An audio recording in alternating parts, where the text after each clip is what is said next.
Natalie, thank you very much indeed on a mammoth day of Good Friday football in the EFL. We finish at the home of the would-be champions-elect in the Championship. It really feels like the start of the final countdown in the season on what has been an utterly absorbing day so far.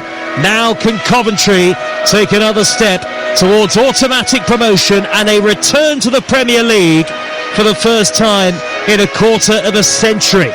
Frank Lampard's team, as Natalie was saying, need a maximum of 11 points with 7 games to go. His old club Derby are here to try and spoil the party and further their very much alive playoff hopes in the process. It is one of 11 live commentaries from the FA Cup and the Championship over the course of the Easter weekend on the network, and as always, the only place you need to be tonight, tomorrow and beyond is Talk Sport. Coventry all in sky blue have Rushworth in goal, Van Ewijk, Thomas, Kitching and De Silva, Onyeka and Grimes, Sakamoto, Eccles and Essa behind Sims up front. It is quite a sight and sound, the CBS Arena tonight. More than 30,000 here. It's sold out. 2,000 have made the short trip from Derby County across to this stadium, and the atmosphere building nicely. Derby have O'Donnell in goal, Ward, Sanderson, Matt Clark and Merkin, Travis and Ozo, Brereton Diaz, Bobby Clark and Bannell behind Morris up front. Derby in their change kit tonight of charcoal grey with orange stripes along the sides of the shirts and shorts. Looking down to the touchline below, we are to the left of the halfway line in the main stand, and I can see Frank Lampard, a former Derby manager, and John Eustace, who began his playing career at Coventry, shaking hands on the near side of the field. This ground, this club, this team, Scott Minto, is ready for the Premier League. Absolutely, and it's an amazing story when you think about, I think there were 34 seasons in the top flight, and then they went down and they went down again and down again. They came straight back up, and you know, I still, they've been close the last few years, but it just feels like they needed something extra. And look, as much as I know I'm a teammate or ex-teammate of Mark Robbins, I think he did an absolutely wonderful job here at Coventry. There's no doubt about it. Frank has taken it on to the next level. Now they just need to get it over the line. They're not far away. Well, the significance of tonight for Coventry City could hardly be any clearer. If they win, they will be 12 points clear of Middlesbrough, who currently lie third, with 6 games to go in the Championship season. Derby, 4 points off the playoffs, all to play for in the Championship. On the weekend, the Easter weekend, when so often things are decided, Derby get the game underway beneath the floodlights here on a perfectly clear evening in Coventry. Derby from left to right in the first half, hammer the ball long downfield, and it's headed away by Coventry's Liam Kitching. Coventry playing from right to left in the first half, and their home form has been excellent. They've only lost 2 at home in the league all season.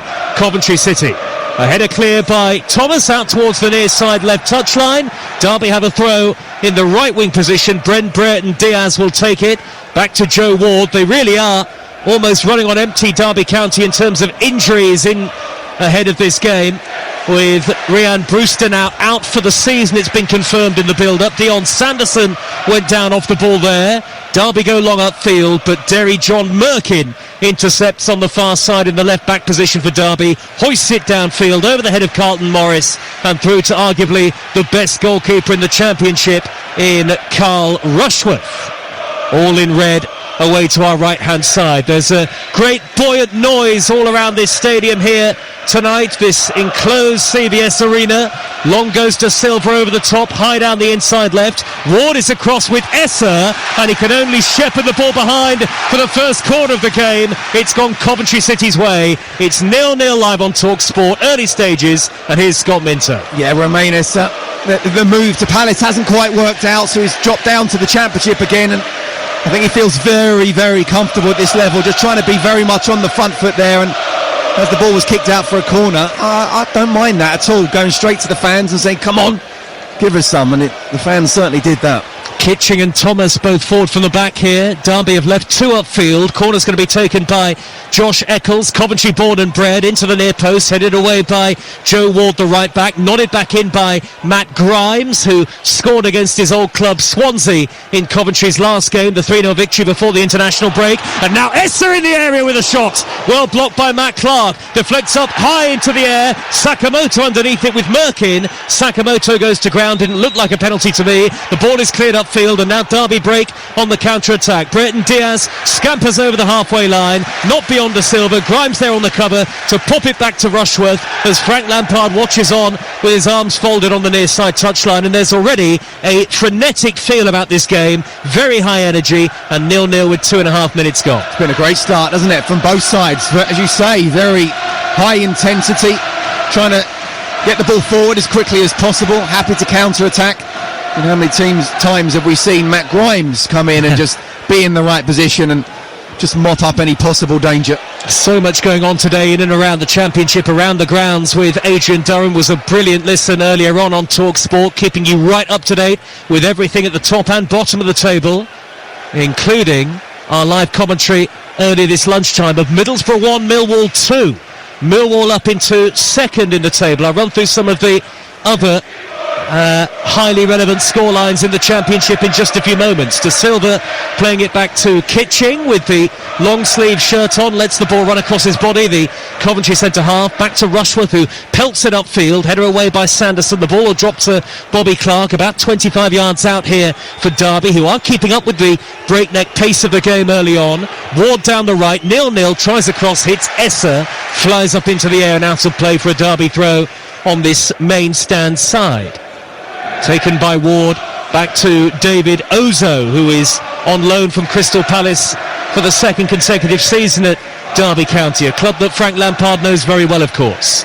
Back to goal is Brereton Diaz. He sets up Travis, out to Brereton Diaz, who played and scored for Chile over the international break, and he wins Derby a throw, very close to the 2,000 strong away support, about 3 or 4 yards from the corner flag on this near side, the Derby right. There is no doubt, certainly based on their performances since the 10th game of the season, that Derby County are right in the hunt for a playoff spot, injuries or not.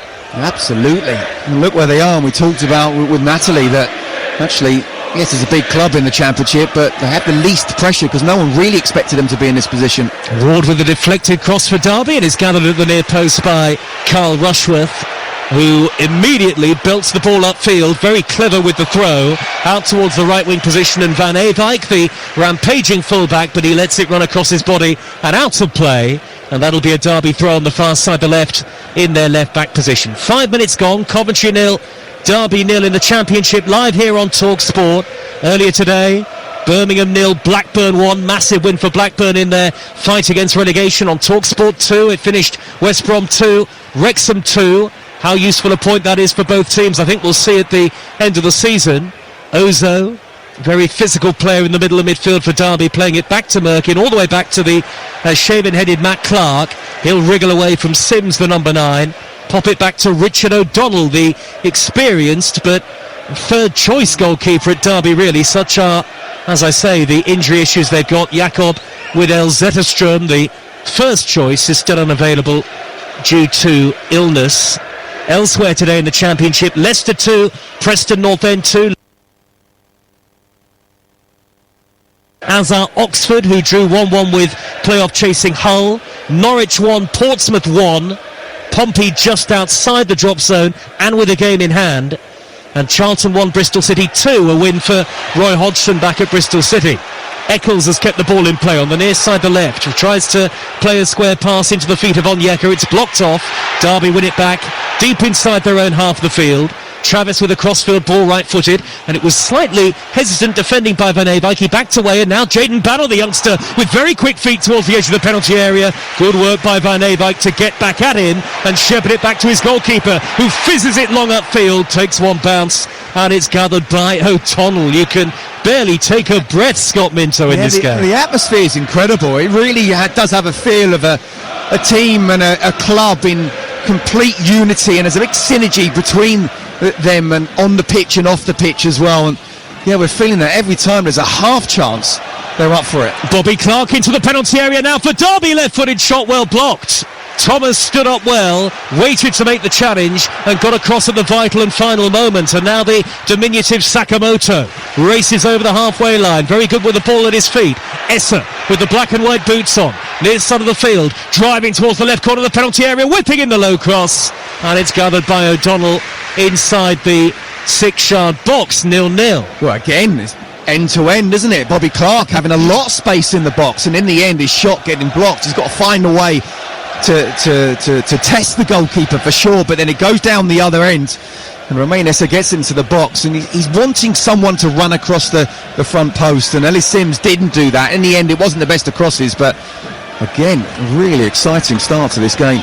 Well, it's one of my favourite times of the season, Scott. I don't know about you, but the quick turnaround to Easter Monday, where we've got lots more live football for you across the TalkSport network, is really one of the defining passages of the season, I think. Yeah, and I think the Premier League are missing out on not having it, so actually, good that the EFL have even more spotlight on them. And look, as a player, the first game is fine. The start of the second game I always found a little bit difficult. It's almost like can't get rid of the lactic acid, but come after sort of 20 minutes then you can. But that's what it's all about, isn't it, for the fans? Christmas, Easter, and towards the end of the season the game's coming thick and fast, where you can win perhaps no points or perhaps 6 points. Things can completely change from negative to positive, or vice versa. Can you lay off the Easter chocolate, of course, is always one of the questions. Just about. Travis just outside the centre circle for Derby. Former Blackburn man Matt Clark hoists the ball cross field. Good swirling pass left to right, but Ben Brereton Diaz is offside, very close to the watchful eye of that assistant referee. Up goes the checkered flag, and it's a free kick to Coventry, that yellow and orange flag. And Coventry will slow the game down now. 8.5 minutes in. Coventry 0, Derby 0. EFL Live on TalkSport 2, on TalkSport with McDonald's. Order delivery on the McDonald's app. We've got Portsmouth against Oxford on Easter Monday. That's a huge game on TalkSport at 12:30. Ipswich against Birmingham is on TalkSport 2. That's followed by Swansea against Middlesbrough. And we'll be following Coventry once again here on TalkSport on Easter Monday, when they travel to Hull, who are right in the thick of the playoff picture as well. So the big games just keep on coming at this stage of the season. Yeah, I mean, look, they're all massive now, aren't they? And they're going to get even bigger when it goes down to 8th for the playoffs. But even so, look at the way Norwich, not long ago, they were 17th. They're not out of it completely, but for Derby, they just need, in terms of this particular game, maybe this will suit them. Sims trying to tear down the left-hand side for Coventry. Across comes Brereton Diaz, swept away by Ward high upfield, and then a slight miscontrol by De Silva. Grimes can't win it back for Coventry on the halfway line. Morris, the burly number 9, has held it up, and he'll roll the square ball out to the near side. Bobby Clark jinks back in field, the former Liverpool man, low centre of gravity. Again, he's good with the ball at his feet, is Bobby Clark. Yeah, and when I say it could suit them, Coventry want to have the ball.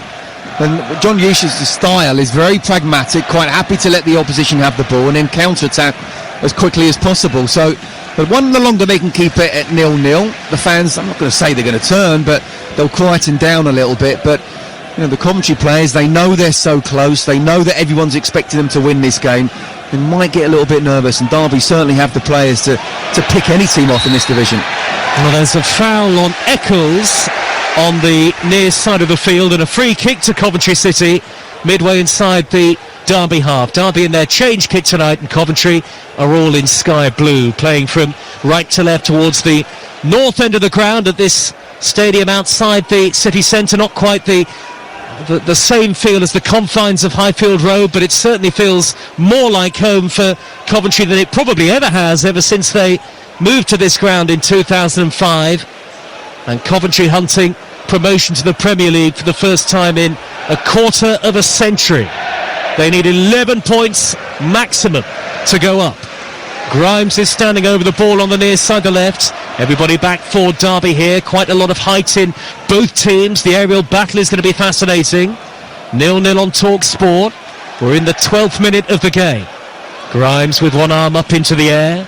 Referee keeping a watchful eye on ongoings in the penalty area. Drifted in by Grimes, a brilliant ball. Header away by Matt Clark. Drops down to Esser edge of the penalty area. Hooks it over his shoulder. Cleared away by Merkin with his head. Only as far as Frank Onyeka. Hesitant from Sakamoto. Merkin makes a half interception, but Onyeka, disciplined as ever, is there to win it back. And he shuffles the ball down the right wing position. Gets it back and shoots. Oh, yes! What a strike by Onyeka! A swirling effort that beats O'Donnell, and the Coventry fans dance with celebration. It's another step towards the Premier League for Frank Lampard's Sky Blues, and Onyeka has scored a brilliant first goal for the club. Coventry 1, Derby 0. That came out of nothing.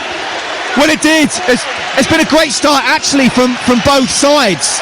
But if you think about where he actually had the shot, he's so wide, and I'm actually not sure if that was a shot or a cross. And I just feel, we talked about how Richard O'Donnell is the third choice Derby keeper after Zotterstrom and Vickers. I just feel that one of those other two perhaps would have saved it. Good strike, don't get me wrong, it ends up in the top corner, but the angle it's come at, I feel personally he should be saving that. It's just inside the box, but it's right on the edge of the box, about 16 yards out, right on this side, on the right-hand side. He takes it first time. If that's a shot, fair play to him. I wonder if it's a whip to the far post. It doesn't really matter. He's not really there for scoring goals. He's been a brilliant signing since he's come in January. But tell you what, that could work out to be a really important goal. And jubilant noise at the CBS Arena. Coventry lead by a goal to nil. And they've now got a free kick on the halfway line towards the far side of the field. And Onyeka deservedly taking the congratulations. My first instinct, Scott, was that he did mean it. He was trying to go for goal.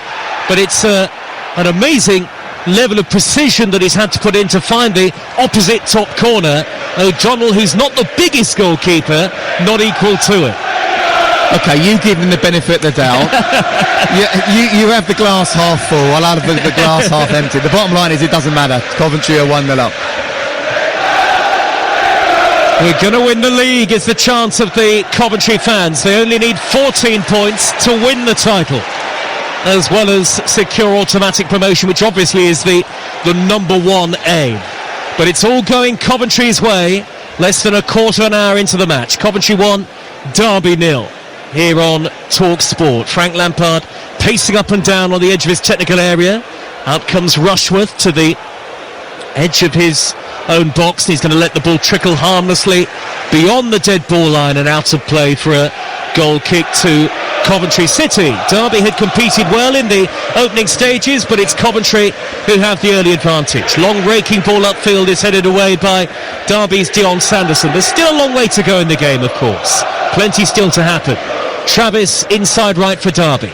Works it further wide to Bobby Clark. Rolls the ball infield. Morris trying to hold it up with his back to goal. Sakamoto with a robust challenge, and he's hacked the ball out of play. And the last touch off Morris. It's a Derby throw, a Coventry throw in their left back position on the near side of the field.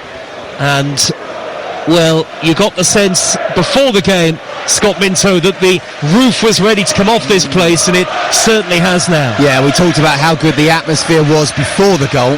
Well, it's just gone up a notch or two since the goal. And look, to be honest with you, whether he meant it or not, and we'll be interesting to hear what he says afterwards. And if I were he, I'd say, yeah, absolutely, I meant it.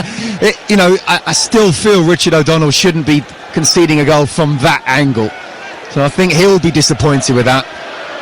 And now, Derby haven't started off badly at all. It's almost been 50-50. The stats will show that perhaps Coventry have had a few more attempts, but actually Derby have had more possession. So, certainly not out of this game. Fifth best away record in the division, Derby County. There's a sky blue balloon on the pitch as Essa chips in a cross, high to the back post. Sakamoto nearly got there, headed away. De Silva tries to chest it down on the edge of the penalty area, and then Grimes with a left-footed first-time shot running onto the ball from a very long way out. And they're clearly trying to test O'Donnell, who was uncertain and maybe unsighted for the only goal of the game so far. But the confidence is just ebbing through every single one of these Coventry City players. 7 wins from their last 8 in the league, and you can see that, can't you, Scott Minter? Yeah, but you absolutely can feel it, and you can feel it, you can hear it around the stadium. But you can also see that Derby are in a good vein of form, and as I say, this is a good game of football. At 0-0, look very, very even.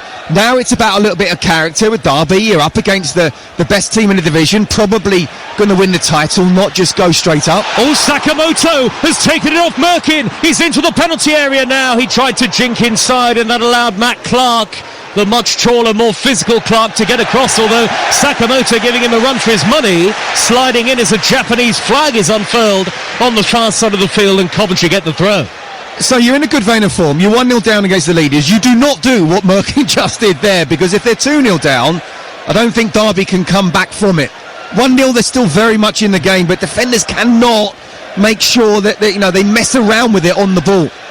If someone like Sakamoto's coming down on you, even if you have to go long to your striker, then just do it. Get rid of the ball. Don't make a mistake. Do not go 2-0 down. The sun has set, the glare of the floodlights behind Van Eyck. Long throw into the penalty area, headed away by Merkin from the left-hand corner of the 6-yard box. Jayden Bannell completes the clearance for Derby. Bobby Clark controls well, midway inside his own half, but not a good ball. Out to the right, and Brereton Diaz, wrestling match with Essa. Nothing given. Coventry fans in front of us appeal to the referee, but play allowed to continue. Travis skips forward up to the halfway line, nudges the ball wide left. Merkin didn't really have a chance of meeting that. Sakamoto in the way to win it back again. Sakamoto surging down the right hand side.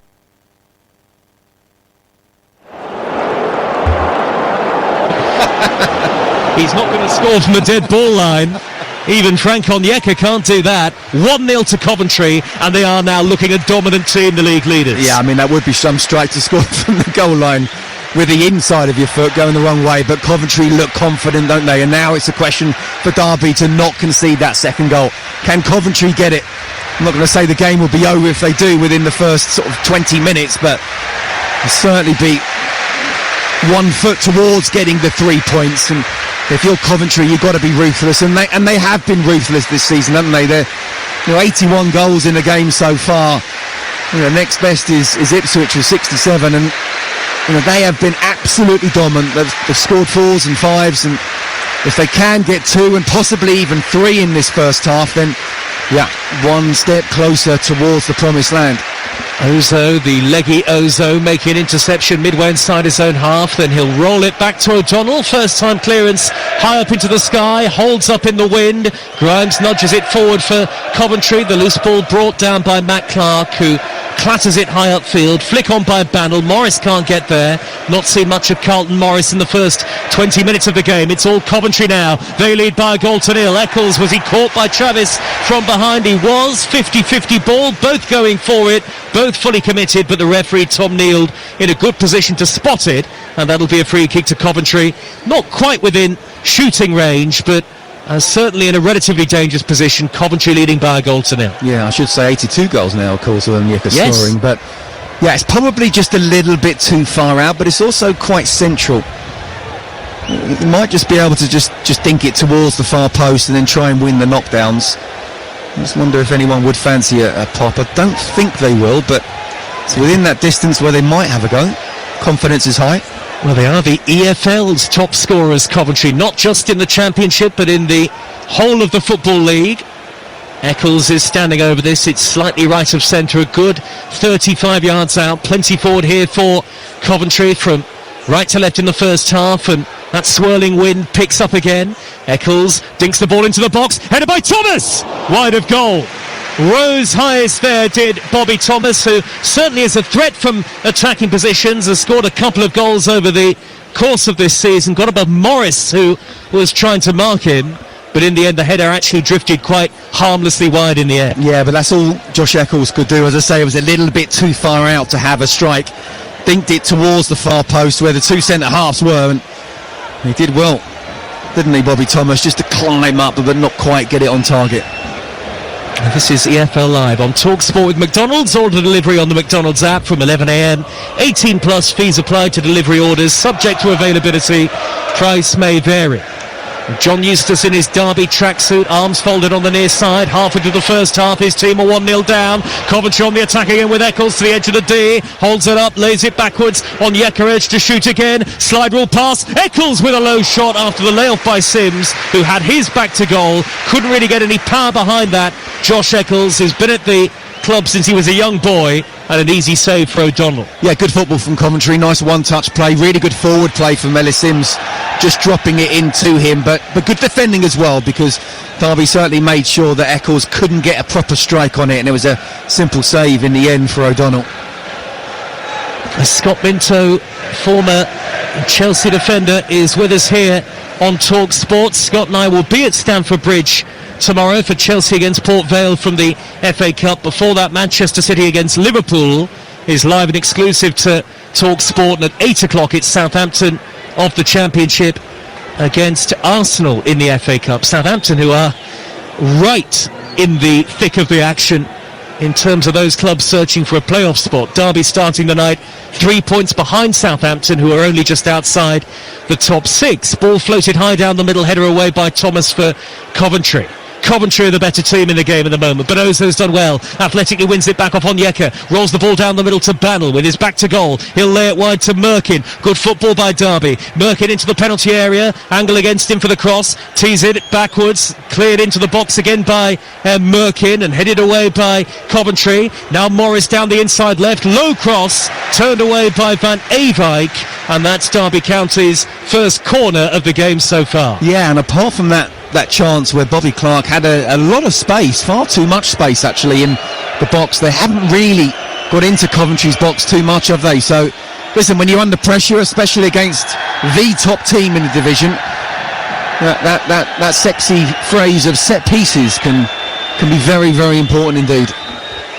Well, it's back in vogue, of course. It has been all season across the country. Coventry fans on their feet behind the goal. Coventry fans on all four sides of the ground. Merkin lofts in the corner, and that's catching practice for Rushworth. Unchallenged, high above his head, middle of the 6-yard box. It's like he was still in the warm-up there, the goalkeeper, and I think the referee spotted a foul anyway. Coventry will get a free kick. They have the lead by a goal to nil, and for Frank Lampard, assiduously taking notes on the near side touchline, I don't think he could have asked for much more from the first quarter of this game. No, I suppose not. You know, maybe he would have liked a second goal, but that would have been being greedy, really, because as I say, it's been a decent start from Derby, but talked about set pieces being important. Well, and that was a catching practice for Rushworth. Well, you know, it was a catching practice cross from Merkin. Got to do better than that. Surging down the near side, the right for Derby is Joe Ward. A high looping ball into the penalty area. Two Coventry players go for it. Neither really made meaningful contact, but it is cleared away by Coventry. And now Onyeka can surge forward, up and over the halfway line. He's raced here 50 yards. Frank Onyeka to the edge of the area, through to Sims. From the angle, his shot is turned behind by Sanderson. And that is a tribute to the energy and athleticism of Frank Onyeka, running from the edge of his own box to the opposite penalty area and very nearly setting up Sims to make it 2-0. The price of that run is that Onyeka's gone down and he's going to need the physio on here. 1-0 to Coventry. Yeah, hopefully it'll be okay, because Coventry fans have already fallen in love with this guy, and that's what he's known for. Not necessarily those strikes in the top corner that put Coventry 1-0 up, but those driving runs from back to front. And actually it was a decent tackle, but then played into Ellis Sims. Dion Sanderson did really well to stay with the run, and in the end it was a corner, but fantastic driving run from Onyeka. Well, there'll still be more time for you to have your say on today's football, the Good Friday football on the Sports Bar Weekender. Once we're done here at the CBS Arena, Ollie Klink and Carlton Cole will be taking your calls later on this evening, as Onyeka continues to receive some treatment, and it really does set up Easter Monday so fascinatingly here on the Talk Sport Network for you. Again, Portsmouth against Oxford at 12:30. Then from 2:30, Adrian Durham and the team will take you around the grounds, around the country for all the goals as they go in. Ipswich against Birmingham will be on Talk Sport 2. Don't rule out Ipswich as far as a push for the top 2 is concerned. They've got games in hand. Swansea against Middlesbrough is at 5:30 on Talk Sport 2 on Easter Monday. Hull against the leaders Coventry is at 8 o'clock on Talk Sport. Onyeka has been helped to his feet. That's good to see. And he's got 2 Coventry physios, one either side of him, and he's getting a standing ovation from the fans who will have had a great view of his goal on that far side to right, because it was close to the right corner of the penalty area where Onyeka scored. Grimes will take the corner for Coventry in the 27th minute. Coventry, if they were to win tonight, would only need 8 more points to be promoted. Delivered in by Grimes, left-footed right underneath the crossbar. Thomas up at the back post, and Sanderson did enough to deflect it back to O'Donnell. And actually I saw Thomas rather sportingly, a little tap on the back for his opponent there, as if to say, good challenge. Over the halfway line goes Bannell for Derby, running at the back line. He's got good pace, Jayden Bannell, but his pass up the inside right is poor. Good covering by De Silva to send it back to the goalkeeper, who clears. Coventry still waiting to get Onyeka back on the field. Essa, a couple of step overs too many on the halfway line. One back by Ward with a raking crossfield pass. Onyeka comes back on, and he's straight into the action to rob Morris of the ball. Typical Frank Onyeka, one of the signings of the season in the Championship, you'd have to say. I thought we were past the pantomime season. He's behind you. He didn't know, did he? But no, absolutely. One of the not just a fantastic signing for Coventry, but I think one of the best signings for any club in all 4 divisions in January. I mean,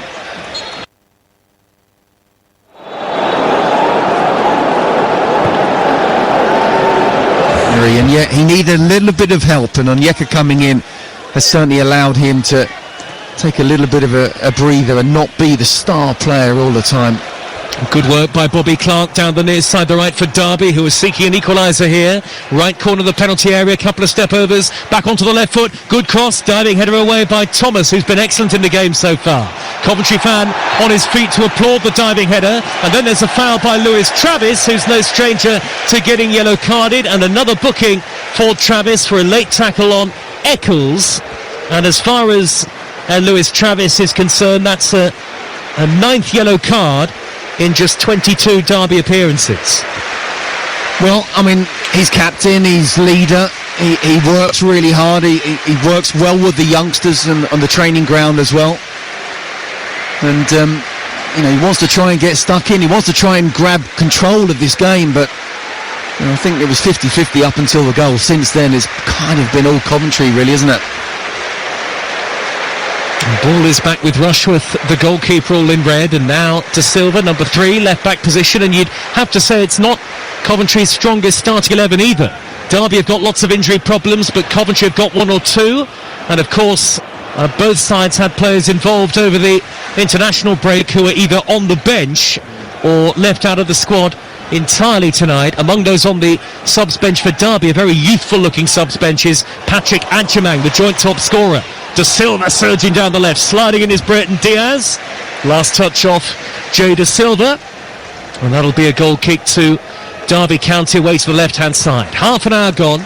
Coventry City 1, Derby County 0. The top of the Championship table looks like this. Coventry 83 points from 40 games. Millwall, who beat Middlesbrough earlier, live on Talk Sport. Millwall 72 points from 40. Borough 71 points from 40. Ipswich 69 from 38. So they still have it in their own hands, do Ipswich, as far as second place is concerned. Coventry leading the way, and it's almost impossible to see Coventry not being promoted from the very good position that they're in, Scott Minto. Yeah, as I say, when it was 2 wins and 8 and they were going through that little dip, and at times it must have felt like they were running in treacle, and could they keep it up, and the pressure was suddenly cranking up. I don't think there was anyone better than Frank Lampard to be manager. Brereton Diaz in behind the defender. Bobby Clark with a left-footed shot. Well blocked by Thomas. That was goal-bound. Hit by Merkin on the half-volley, right across goal. De Silva's there to win it back again for Coventry. It was his initial error that led in Brereton Diaz. De Silva now with a sweeping ball, left to right over the halfway line. Eccles lets it run, and then Van Aveyck hammers the ball from the far side touchline, and that's going to swirl behind and away.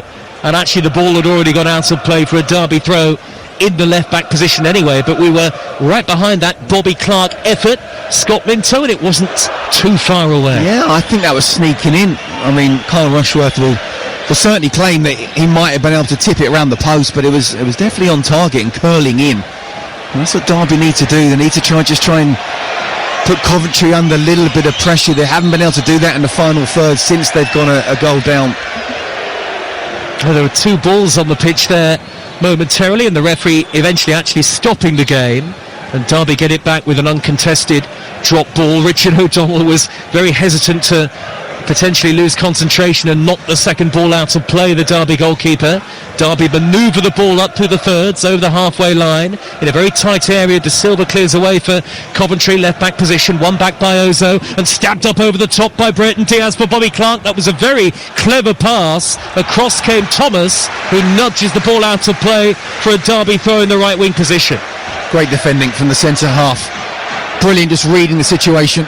Sanderson's cross, good header away by Thomas again, nodded back in by Derry John Merkin. All two Coventry players went for the same ball, slight miscommunication, headed away only as far as Ward. Great cross, well taken though by Rushworth on the edge of his 6-yard box. Ozo was closest to it in the dark grey Derby shirts, but Rushworth made it his. Yeah, do you know what, that was a really good cross from Joe Ward. He's whipped it in, but that's what top goalkeepers do. What looks like a dangerous ball, and suddenly top goalkeepers make it look easy. Catching practice. Comes out, claims, shouts, everyone moves out the way, and he doesn't fumble as well. It's brilliant goalkeeping. Looks simple, but I tell you what, from a defensive point of view, so important. 14 clean sheets this season for Carl Rushworth, who's been ever present in the Championship so far. Coventry 1, Derby 0. We've had over half an hour. It's with Sanderson with the long curly hair. Forward to Ward for Derby. Back to Ozo, middle of the Coventry half. Ozo suddenly accelerates forward. Tries a 1-2 with Bobby Clark. Grimes only half gets it away, but is fouled. And Ozo can't believe it. Hands immediately to his head. But Tom Neild content with the decision. And Coventry will get a free kick, and they have the opportunity just to slow the game down a little here. But you have to give credit for the Derby approach and the way that they've stayed in the game up to this point. It's certainly been an athletic battle between these two teams, and Derby are showing that they are up for the fight, even if Coventry do have the lead. I don't think there's any lack of belief in this Derby team at the moment, even with all the injuries that they've got. Foul on Bannell, free kick to Derby, forward of the centre circle, and some ironic cheers from the 2,000 on their feet in the away end. Here's Scott Minto. Yeah, I think up until the goal it was very 50-50. Then for about 10-15 minutes after that, it was all Coventry, really without testing O'Donnell too much, but certainly they were controlling the tempo of the game. But just in the last 5 or so minutes, Derby are coming back into it. They've had a couple of attacks, they've had a couple of set pieces, got another opportunity now to get the ball into the box, and yeah, absolutely, you can see why they're growing in confidence and still have the outside bet of a playoff place. Derby attacking the south end of the stadium in the first half. Feels like it holds a lot more than 30,000. It's quite a vast expanse, the CBS Arena. Standing over the free kick is Ward. It's a very central position, this, so difficult to work an angle for a cross. He hoists the ball into the area, headed away by Josh Eccles. It's dropped to Matt Clark, always a diligent presence at the heart of the Derby back line. Merkin has to go all the way back to Derby's goalkeeper, O'Donnell, with the short sleeves. Again, I don't know whether his lack of height affected him for the goal that he conceded, O'Donnell. Maybe that's being a bit unfair, Scott, but it was as though he was caught unsighted by the sweeping elevation of Onyeka's shot. Ball is chipped high over the top for Sims. Sims in the area, brings it down. He's done brilliantly here. Good goalkeeping, though, by O'Donnell, who dives at his feet to win it back inside the penalty area. Yeah, he did really well there, O'Donnell. The ball over the top. I mean, he was thinking about coming, and I don't think he would have made it, so it was the right decision just to track back. I actually felt that Ellis Sims should have just tried to take a first go on the volley, or as it's bounced up, just have a strike there. He didn't. He's come inside Matt Clark, but he's got past Clark, but it's allowed O'Donnell to come out and claim the ball. A very, very brave challenge from the goalkeeper. One you would expect. That's what he should be doing, but still a brave one as well, and we'll give him a bit of confidence for it, albeit maybe a bruise or two as well. Well, he's a very experienced goalkeeper, 37 years of age, Richard O'Donnell. And it's his pass out to Dion Sanderson, the right-sided centre-half for Derby. Midway inside his own half of the field. Less than 10 minutes of the first half remain here. You're listening to Talk Sport, live from the Championship, as we have been throughout the day. But it's not just the Championship that we focused on. Well done to Lincoln, who are only a point away from being promoted to the Championship next season after beating Wimbledon earlier. Results elsewhere didn't quite go their way, but Lincoln City are nearly there. That was the other key headline of the day from across the EFL. Quick throw by Brereton Diaz down the inside right and away by Grimes. The ball stays in play down by the near side touchline. Brereton Diaz surges forward, whips the ball into the box. Back post was Morris. It's over his head, headed away by Van Eyck. That's the sort of ball that Carlton Morris thrives on. It was just a little too high for him. Yeah, and it almost has to be inch perfect for him, doesn't it? He needs to know where to make the run once the ball comes in. Is that coming in near post or is it coming in far post? A good defending in the end from Coventry. And Merkin back to Ozo, who's got his socks rolled all the way down to his ankles. In the way is Sakamoto, a very high energy presence and very tenacious Sakamoto out on the Coventry right at the moment. Sanderson will shepherd the ball back to O'Donnell again. And actually Derby having a good spell in possession as well. They're not just a counter-attacking team at the moment, but there is quite a liveliness about Derby on the ball as well. No, they can play. They've got good individuals. You can see they're very well coached. You know, the style of John Eustace is quite pragmatic, but you know, they were superb against Birmingham just before the international break. The no fear football, which obviously was a little dig at the Birmingham owners, the reason why perhaps they got rid of him. But it was almost a 1-0 thrashing against Birmingham. But no, they're a good side. That's why they are in the league. Birmingham beaten today by Blackburn Rovers, and Birmingham's playoff hopes are surely over. Matt Clark with a cross, header in, Brereton Diaz, 1-1 at the back post and unmarked, and Derby strike back. Lovely ball in by Matt Clark of all people. He was slippery as an eel down the left hand side. Unlike him, what a good cross to the back post, and Brereton Diaz with a pinpoint header. And I tell you what, Derby deserve it. Coventry won, Derby won. Absolutely. In the last 10 minutes they've come back into it. They've tried to attack. They've probably had more territory than Coventry have, and maybe even more possession as well. And we talked about Richard O'Donnell. I feel that he shouldn't be allowing the goal in for 1-0. I'm pretty sure Cole Rushworth may well be the best keeper in the division, but he'll look at that cross coming in and say he was completely under that. And by the time it came to the far post, Brereton Diaz, just all he had to do was just get it on target. He didn't have to beat him because he'd already been beaten by the cross. A brilliant cross from Matt Clark, that well-known left winger. but it was a great cross and a simple header in the end. And I don't want to be too harsh, but I think goalkeepers have made mistakes to both goals, but it's made a really good game of football. It was a really clever run by Matt Clark in the build-up, wasn't it too, Scott? Because he had to take it past 2 or 3 sky blue shirts to work the angle for the cross, and he certainly did that, as you say, like a left winger. And there was Brereton Diaz unmarked by De Silva, and it's 1-1 on what is developing into an intriguing night at the CBS Arena. And it doesn't necessarily halt the charge for Coventry City, but they have been pegged back, the league leaders, and it's 1-1. It's a good game of football. You know, if you're neutral listening to this, then you must be thinking, do you know what?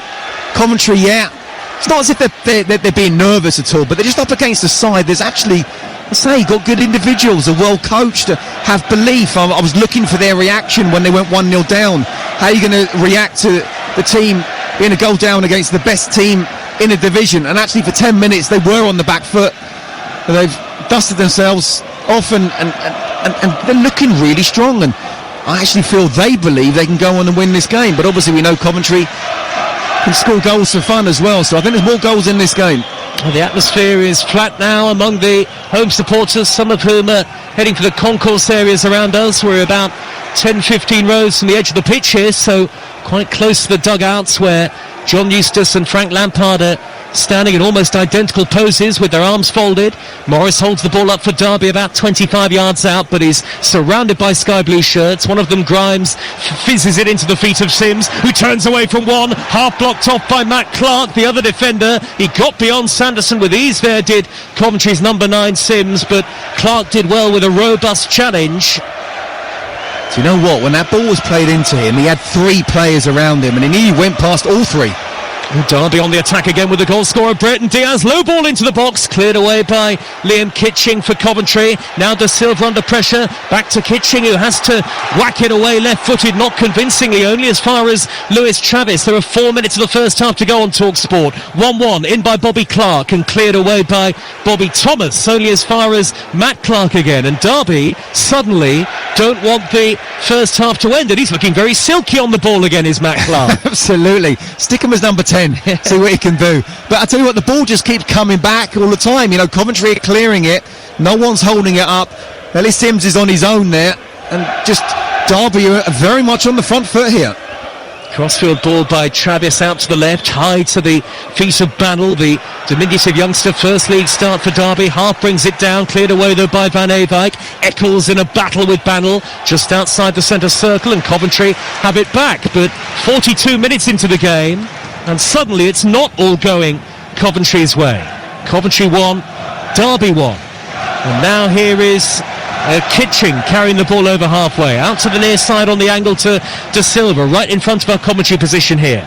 Esser attacking the left corner of the penalty area, going on the outside, tries the cross and it hits Ward. Ward, I think, was pretty comfortable that he was going to be able to deal with the threat of Esser there, and it's a Coventry corner on the near side late in the first half. I appreciated that full-back play there. He got a winger one-on-one situation and actually he kind of showed him down the outside. But I mean, to be fair to Romain Esse, he just sort of wanted to get half a yard and whip it round Ward, but because his body was in such the perfect position, it ended up going for a corner. That's the voice of the former FA Cup winner Scott Minto, and FA Cup football, the focus on the network over the next couple of days.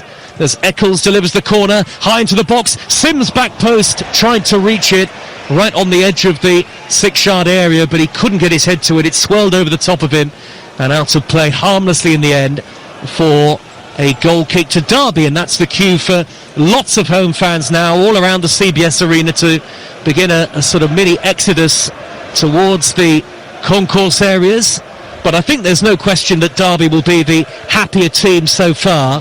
A point for Derby would take them to within 3 of the playoff places with 6 games to go, even though Southampton directly above them have a game in hand. But Derby would take a draw tonight, wouldn't they, Scott? All day long, and I think they do deserve it, you know, as we're going towards half-time as well. As I say, very much on the back foot once they conceded, but got out of that shock and are playing their football. And, you know, you could argue in the last 10 minutes have been the better side, and if there's a goal coming from somewhere, it looks like it would come from Derby. The last 90 seconds of the first half, plus whatever is added on. Ward down by his own dead ball line, does well under pressure from Esser to let the ball trickle out some play, and it's another goal kick to Derby County. Tomorrow lunchtime, Manchester City against Liverpool is on TalkSport, live and exclusive from the FA Cup, followed by Chelsea against Port Vale, and then Southampton against Arsenal. Sunday will bring you West Ham against Leeds United, but at the moment our focus very much on the EFL, live on TalkSport with McDonald's. Order delivery on the McDonald's app from 11 a.m. 18 plus, fees apply to delivery orders, subject to availability and price may vary. Header away by Kitching for Coventry, and then hooked over his shoulder by Eccles. It's a fight ball here for Sims, and he's beaten to it by Matt Clark quite easily in the end. Clark was helped out by his fellow centre-half Sanderson, who is on the ball now. Former Birmingham player. Sanderson carries the ball upfield towards the halfway line, and checking back from the left-back position is Merkin. Merkin, who was brought to the club from Dutch football, plays it back to Derby County goalkeeper Richard O'Donnell. You almost look at it as a game of very few genuinely clear-cut chances, yet it's been very exciting to watch. 3 added minutes at the end of the first half. Coventry 1, Derby 1. Sanderson scoops the ball high and low on the half volley. Header away by Thomas, rises above Bannell with ease, and now Kitching beats Bobby Clark in the air, but doesn't head it clear very far, and a miscue. Bannell is through. Good save by Rushworth. What an important stop that is. Now Morris, left-hand edge of the penalty area for Derby. Dinks in the cross, back to goal. Brereton Diaz tried to flick it forward. Bannell couldn't get there. Cleared away, only as far as Travis. Goes down on the edge of the penalty area. Nothing given by the referee. Well, what a vital stop that is by Carl Rushworth. One of the big moments of the game so far. Got to score. He's going down, is in the 18-yard box, one-on-one, And look, it's a great save. And if you say that Carl Rushworth made a mistake for the goal, well, he certainly made up for it there. But one-on-one situation, you're away from home against the top team in the division, right on half-time. You're 1-0 down, it's 1-1, you got a chance to make it 2-1. What a moment that would have been psychologically just before half-time as well. Brilliant save, but he's got to score. Saved it with his legs, did the goalkeeper. And Bannell had the goal, almost the whole goal to aim at there. It was gaping in front of it. And a let-off for Coventry, who I think at the moment are desperate for the half-time whistle. Halfway through the 3 added at the end of the first half, 1-1. Man, who would have thought that, a 1-0? That by half-time, Coventry would be desperate for the half-time whistle. And John Eustace put his hands on his head. He knew how big that moment was. You don't get too many moments like that here at Coventry. Have to put it away.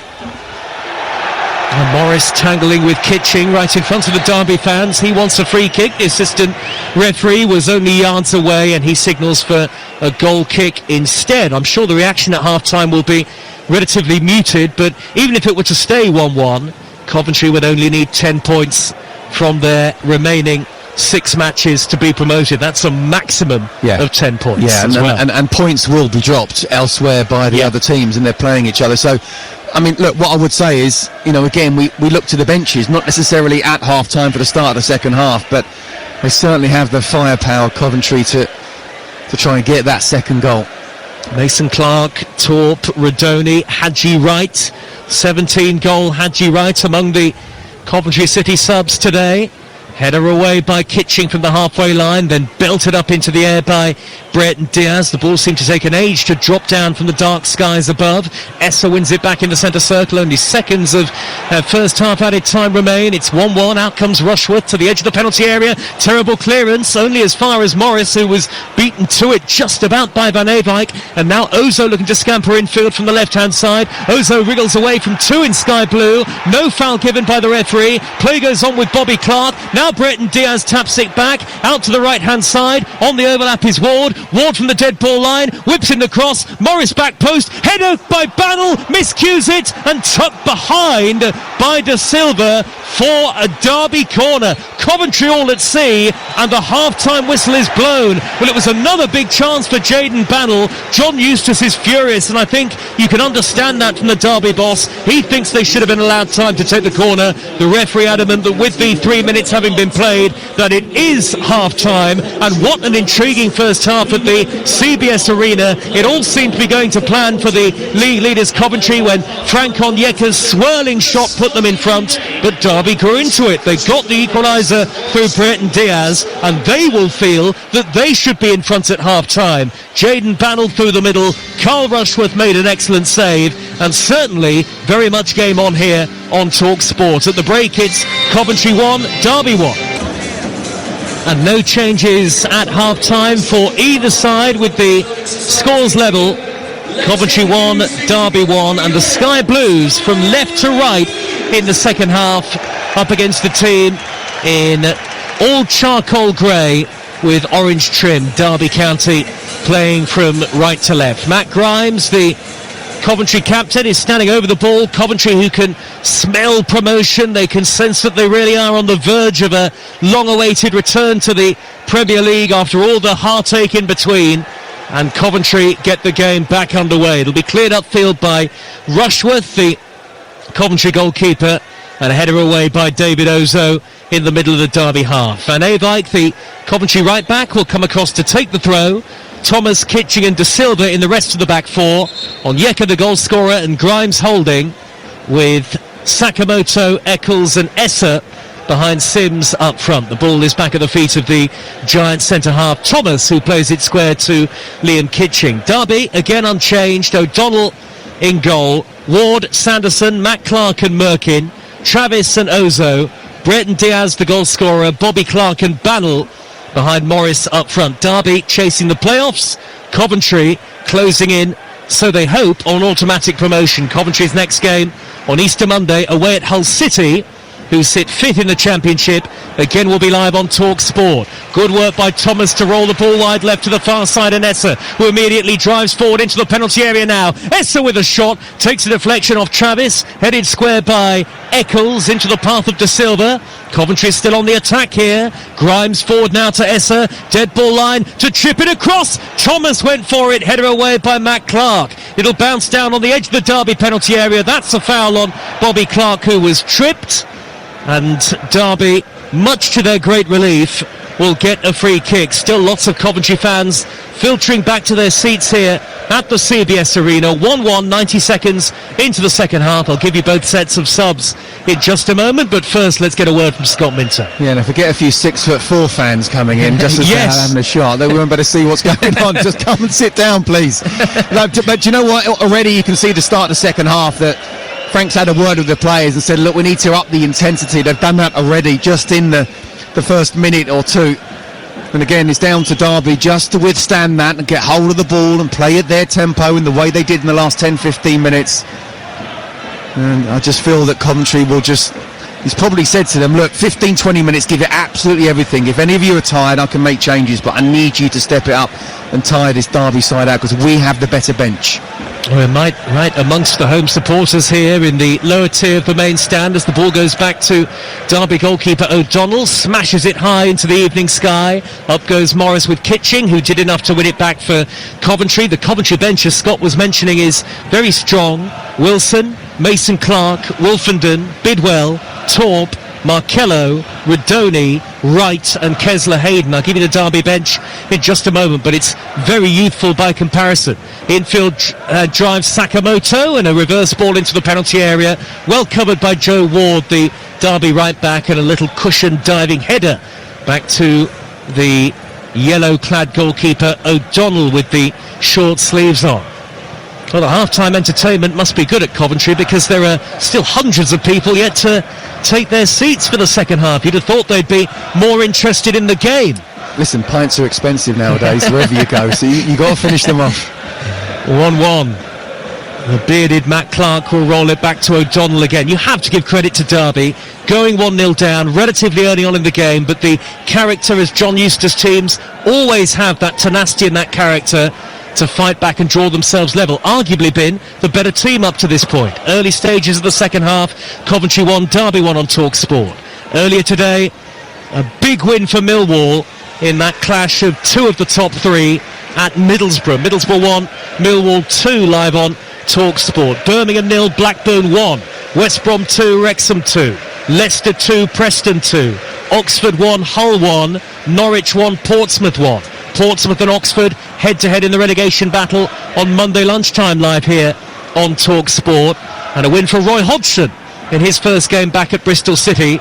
After more than 4 decades, they beat Charlton Athletic, who are not out of the relegation fight just yet. The Derby bench, as the ball goes back to Coventry goalkeeper Rushworth, Adjemang, Allen, Forsyth, Fraulo, Gordon, Bart, Thompson, Price and Smith.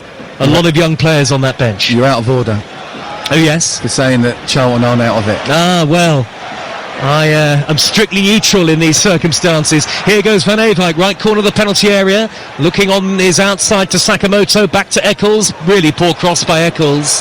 He had an opportunity to deliver, first time right-footed, and he's just sent the ball drifting carelessly right into the chest of O'Donnell, who could just be statuesque there. He didn't even need to move to pick it up. Yeah, and he had time in the ball to take a touch, didn't he? But he wanted to use the pace that was come back to him to try and whip that ball in.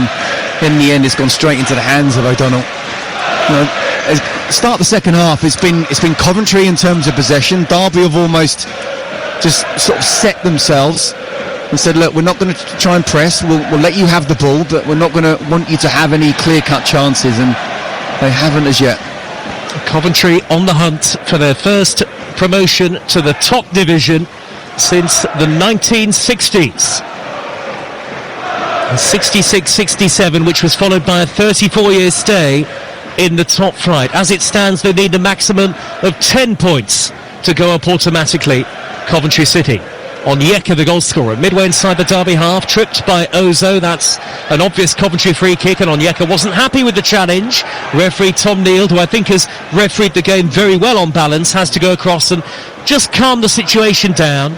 And calm it down he does, and Coventry stroked the ball across the back line all the way from left to right to the near side, and Van Eyck with his sky blue shirt untucked. Now Sakamoto running at Merkin down the near side, the Coventry right, twisting back onto his left side. That's a lovely reverse ball, well headed away by Matt Clark for Derby. Derby now have it with Travis breaking forward. Bobby Clark just shy of the centre circle. Derby counter. Travis over the halfway line. Lovely angle ball down the right. Brereton Diaz looks up. Brilliant early cross. Battle in the penalty area. Cleared away by Thomas. Bannell really should have done much more with that. Thomas appeared to have slipped, but somehow from somewhere he recovered to make an important challenge. And now Sakamoto and Merkin in a tussle right in front of both managers. Frank Lampard and John Eustace is having a word with the fourth official, and I think all that will be given in the end is a Coventry throw, perhaps, right on the halfway line, Scott Minter. Yeah, so first things first, that's one of the few times in this game where Sakamoto's been given the ball and then the Coventry players have stayed away. He's got Merkin for pace. Merkin's 5 yards off him, so he can go down the outside, he can come inside. Merkin's so worried about him going past him, the cross can come in. It was a good cross, it was well defended in the end. But the counter-attack that Derby had, and that early ball into to Bannell, he should have taken a better first touch. It was a horrible ball actually for Bobby Thomas, who did really well in the end because he missed it first time. But because Bannell, his first touch wasn't great, he was able to get up quickly and just get a little touch away. But again, that was a great opportunity for Derby to maybe go 2-1 ahead. And this is Talk Sport, bringing you all of the drama from across the weekend in the EFL and indeed in the FA Cup over the next couple of days. The quarter-finals will take centre stage. Manchester City against Liverpool, Chelsea against Port Vale, Southampton against Arsenal tomorrow, West Ham against Leeds on Sunday afternoon. Stay with us once we're done here at the CBS to have your say on the Sports Bar Weekender. 03717 223344 to speak to Ollie Klink and Carlton Cole once we're done here tonight.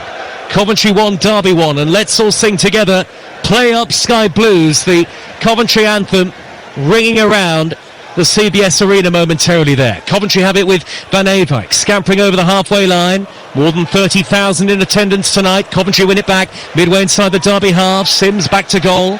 Back to Onyeka, who rolls the ball square out to the near side, and Eccles, a rather tentative pass forward, cleared away by Merkin. But it is all Coventry at the moment from left to right, and still relatively early stages of the second half. Nearly 10 minutes of it have been played, but Coventry look more likely to go in front. No, they're back in front in terms of setting the tempo, but actually Derby are quite happy to do that. You know, they're not pressing really high, so they're saying, okay, you want the ball, that's fine, we're going to allow you up to a point, and then we're going to go at you. And you know, Coventry, as I say, they're trying to impose themselves, but they're not creating massive chances. Derby are pretty comfortable without the ball. Van Eyck on the halfway line, the Dutchman. Back to Thomas, who really has been very good tonight for Coventry City. Great authoritative presence at the heart of the back line. De Silva in the left back position, far side of the field in front of that Cavanaugh stand. Little flick by Esser. Ward pokes it out of play. Coventry throw. Yet to really convince Romain Esser tonight, would you say, Scott? Yeah, I would. He's been given the ball, I think, more than Sakamoto. To be fair, he's tried to go at his full-back, but I have to say Joe Ward has defended really well against him in one-on-one situations. What a good ball over the top towards Esser, but he can't get on the end of that, though he has tremendous pace. Just a touch over hit in the end by Thomas, fizzing it forward from inside his own half, but the ball had too much pace on it. We had the sprinklers on earlier this evening. It's quite a slippery surface here in Coventry. The score is 1-1, and a foul on Merkin, midway inside his own half the field, the Derby left back. He's quite a tigerish figure, is Derry John Merkin, very much up for getting the tackles in. And Derby can slow the game down. Travis goes back to Matt Clark. There'll be no question that if it stays 1-1, Derby will be the happier team. Derby looking to close the gap on the playoff positions, remember. As it stands, they are 3 points adrift. Coventry, if it were to stay like this, would be at 10 points clear of Middlesbrough in third, and Eccles is through now, and O'Donnell makes a save. Sims on the rebound, fires it over the top. Well, Eccles was through out of absolutely nothing. Derby gave it away. Good save by O'Donnell with his legs, and then Sims running onto the rebound, firing it high over the top, and the Coventry fan in front of us with his hands on his head really says it best. Yeah, absolutely, and it is a similar chance, wasn't it, that Jayden Bannon right on half-time, where Rushworth made a really good save with his legs, and that's exactly what O'Donnell did there as well. Great opportunity for Coventry. They have come out, they've been the better side. Derby trying to give them the benefit of the doubt, to saying they're trying to just say, okay, you can have the ball, but we're going to protect in front of us, but not really doing anything with it, and now Coventry are looking more and more dangerous as the second half goes on. Derby win it back with Sanderson, but that easily the best chance of the second half so far here, live under the lights on TalkSport, EFL Live, with McDonald's. Order delivery on the McDonald's app from 11 a.m, 18 plus, fees applied to delivery orders, subject to availability, price may vary. Morris has lost out, the Derby number 9 on the halfway line, and Onyeka looking to tear forward, checks his run, nudges the ball backwards, tries to find Van Eyck with that precise pass with the outside of his boot, but across came Bannell, hard working to nudge the ball out of play. Coventry manoeuvre the ball towards the halfway line, a heavy touch from Grimes, back to Kitching, now De Silva again. All the time in the second half we're looking from left to right, it's all Coventry. Great reverse ball, Esser, De Silva running onto it on the overlap down the far side of the field, low ball in, Sims couldn't get a touch on it, he tried to flick it goalwards and it was cleared away. Now Derby can break. Travis just shy of the halfway line, 1-1 the score into the closing stages of the championship season over the next few weeks. TalkSport and TalkSport 2 the place to be, and this game suddenly with a little bit of an ebb and flow feel about it as Derby tried to break. It's on a knife edge, it's 1-1. Yeah, it is, but Coventry have definitely started the second half the better. You know, the stats it's all about them, and that was talking about XG. Well, XG in the second half for Derby 0.00. It's not a shot on or off target. That tells you even I can nothing. understand that. Done nothing in the final third. Need to get hold of the ball a bit more and just take the sting out of the game, which is what they're trying to do now, because Coventry have come out really, really fast in the second half. And lots of Coventry subs warming up right in front of us here. Frank Lampard in his dark jacket watches on. The last lap, the last hurdle. Frank Lampard referred to these final 7 games for Coventry earlier on in the week in the build-up to this game. Anxiety sometimes plays a part, he says. There will be a bit more nervousness from the Coventry fans if they can't retake the lead. Sakamoto's beaten Merkin in a 50-50. He can race clear down the inside right. Sakamoto jinking infield. Middle of the Derby half, has to check his run. Back to Grimes, and the pace of the game somewhat slows. Grimes scampering forward, early ball down the inside right. Van Eyck is into the penalty area here. Low ball in, nobody can get a touch to it in sky blue. It was behind everybody really. Eccles, Sims and Esser. Not enough precision on the pass. Esser left corner of the penalty area, and now Eccles is charging through. Not a good save by O'Donnell. Coventry getting closer and closer. Yeah, it's another really good save from the same player as well. Josh Eccles is getting into really good positions now. And again, Coventry, just as you're expecting, or perhaps Derby fans are wanting them to, okay, you've been on the front foot, we're going to start taking control now, or at least be 50-50. No, it's Coventry turning the screw at the moment. We talked about the bench. Frank Lampard doesn't need to make any changes at the moment. Coventry are very much on top. Racing through gleefully there, Eccles, but he couldn't provide the telling touch. Jack Madoni getting ready to come on here for Coventry, all in sky blue. Tall and slender on the near side touchline. Grimes delivers the corner, floated high to the back post, hooked towards goal by Breton Diaz. Inadvertent. Derby still struggling to scramble the ball clear. In the end they do, high towards the midway points of their own half. There was a nervousness about the Derby defending, but Ozo athletically has won it back on the halfway line off Sakamoto. He'll tear forward down the left, and Sakamoto's got hold of him. Ozo's carried it forward 40 yards. Surely there should be a free kick. John Eustace certainly thinks so, but play continues, and there's a spice, a frenetic energy and a fizz about the game now as Coventry get a throw in the right back position. An hour gone. Talk Sport bringing you the best of the Championship. Coventry 1, Derby 1. Yeah, Derby are doing nothing wrong. They're very much on the back foot. So when you're not getting the ball and you can't get hold of it, then make sure you try and pressure the opposition as much as possible. And a couple of tasty tackles gone in there. Mason Clark is going to come on for Coventry shortly. Van Eyck down the near side, the right, whips in a good cross, only half-headed away as far as De Silva, back post, now Eccles 25 yards out, further wide to De Silva, Grimes delivers first time left-footed, Sims was the target, good header away by Matt Clark, nudge square by Van Eyck, Sakamoto trying to get underneath it, back to goal, close to the right corner of the penalty area, Derby with everybody back behind the ball at the moment in the grey shirts, it's going to be stabbed forward by Merkin and then Ozo just hacking at it, left-footed, anywhere will do type of feel to that clearance, and then the ball has spun off the head of Thomas and out of play. What's he going to do here, the referee? I think he's going to produce a yellow card for John Eustace. The Derby manager is booked for continuous complaints, and now they get to their feet, the Coventry fans, because Hadji Wright, 17 goals for the season, he's back and he will come on. So too Jack Rodoni. First player to leave the field is Eccles, and indeed it'll be a triple change coming up for Coventry City here, because Efren Mason Clark, who was on international duty in the week as well, is going to take to the field. So Rodoni for Eccles, Wright for Sims, and Mason Clark for Essa. It's as though the top team have taken to the field for Coventry now. Yeah, you know, they've been very much on the front foot, but we are at the hour mark where managers do make changes.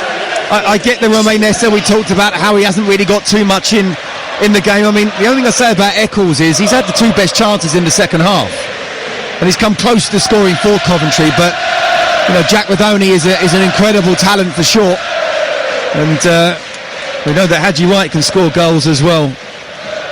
Coventry very much on the front foot, but Frank's still not happy because of the scoreline. 1-1, but still plenty of time for Coventry to edge themselves back in front again. 27 minutes plus added time to go, and the CBS Arena now really glued to the action unfolding in front of the supporters on the field of play. Mason Clark's first involvement is a shimmy infield onto the right foot, and he wins a throw. Out in the left wing position is De Silva. De Silva, diminutive, plays it backwards to Onyeka. Onyeka teasing the ball out wide left. Grimes, the captain, chest puffed out, looks up and finds De Silva once more. Coventry 1, Derby 1, and Derby playing like a team who would be very much content with a point at this stage, Scott Minton. Yeah, look, they've been delighted with the point at the start of the game, and they would have been even ecstatic once they went 1-0 down, but you know, they were really good in the first half. Coventry, I have to say, have been much the better side in the second. They still look reasonably comfortable. There has been a couple of really good saves from O'Donnell, and you know, what I would say is Rodoni is an incredible talent. You could say he's arguably the biggest talent of the club, but Josh Eccles having those couple of chances, you know, if he'd have had another one, I think he would put it away. But it is the hour mark. Give the substitutes time to come on and really make a difference. And we talked about the bench, so why not use it? Patrick Adjemang stripped and ready to come on for Derby very shortly. Hands on hips on the near side touchline. The man who played for the United States as recently as the early hours of Wednesday morning our time. Crossfield ball by Thomas, and it rolls under the feet of De Silva under pressure from Brereton Diaz, and that's a Derby throw in the right back position far side. So John Eustace, having just been booked, one protest too many, is going to make a straight swap here. No surprise. Adjemang for Morris, who hasn't really been able to get on the end of anything in the game. No, he hasn't, but this is a good substitution. The only reason Adjemang isn't playing or isn't started is because of the travels that he's had during the week, but it's been an incredible story really to come from Division 3 college to English football and possibly World Cup as well, and the way he's improved from the start of the season to now, I think is credit to him first and foremost, but also to John Eustace. An international teammate of Hadji Wright, it's worth noting, Wright, whose name is being belted out from the stands by the Coventry support. Mason Clark in a battle with Travis. Travis does well to hold him off. Mason Clark commits the foul and a free kick to Derby midway inside their own half of the field. And Travis with a scampering nature about him, very quick on his feet and deceptively strong as well. 31,349 here tonight. You can't get a ticket at all these days for the CBS Arena. It's packed week in, week out. Coventry 1, Derby County 1. And remember, they have had spells as low down the footballing pyramid as League 2. Coventry City, they played outside Coventry in 3 seasons in the certainly not too distant past, so they've suffered a great deal, these supporters, but they can sense the promised land, the Premier League looming before them, perhaps in just a few weeks' time.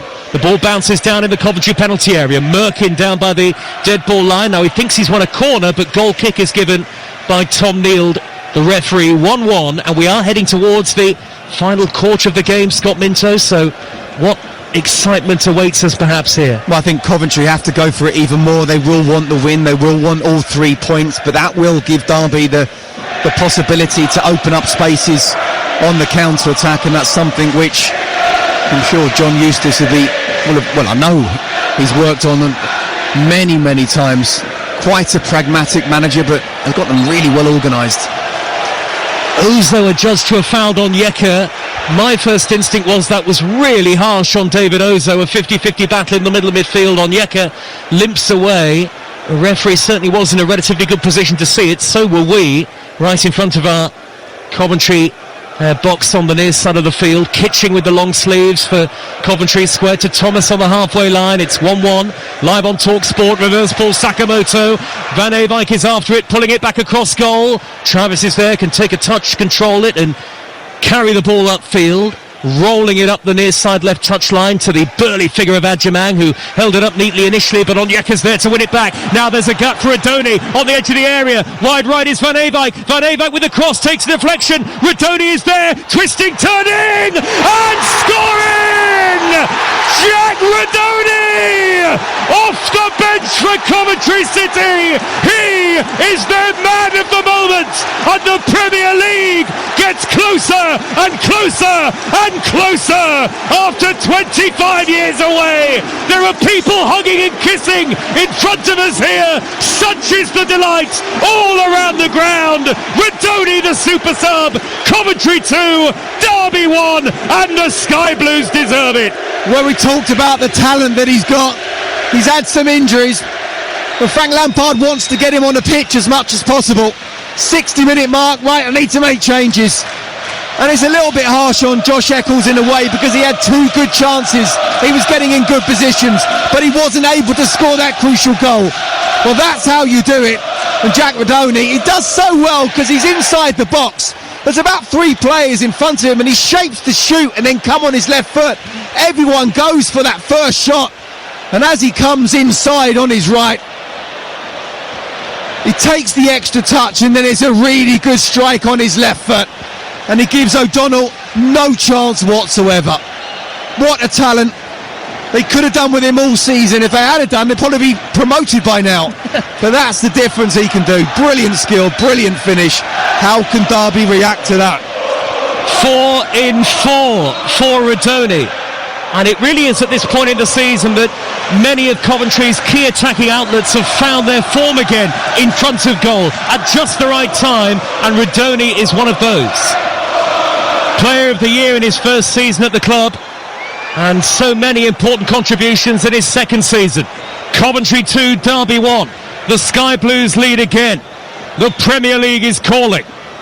It won't all be done tonight, of course. There'll still be, relatively speaking, a long way to go, but they'll only need 8 points from 6 games if it stays like this. Battle down the near side, the left is blocked off by Van Eyck. Now Radoni can carry it forward again. He showed such good composure there, Radoni, and turned on a penny really there in the penalty area, but you wouldn't have felt any nerves from him as Grimes wins it back for Coventry. I mean, it doesn't seem right, someone like him wearing the number 5 shirt, but then the ultimate one was Zinedine Zidane wearing 5 for Real Madrid, wasn't it? So if he can do it, then anyone can wear the 5. Well, let's not get ahead of ourselves. No, I'm not comparing the two. Onyeka's over the halfway line and the Coventry fans are on their feet. Onyeka right down the middle here. Shooting chances on for Onyeka. Still he goes. Forced wide here by Clark. Matt Clark, who makes a last-ditch challenge. Corner to Coventry. Might have done a little more with that. Yeah, do you know what? That's really good defending from Derby, but especially Matt Clark.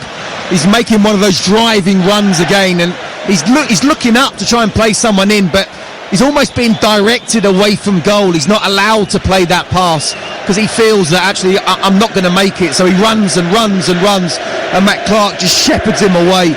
And in the end, it's a corner. Brilliant defending from Clark. Well, hero worship for Jack Redoni from all four sides of the ground, save the far corner, which is where the Derby fans are. 2,000 or so watching Redoni take this corner. It'll be left-footed and in-swinging.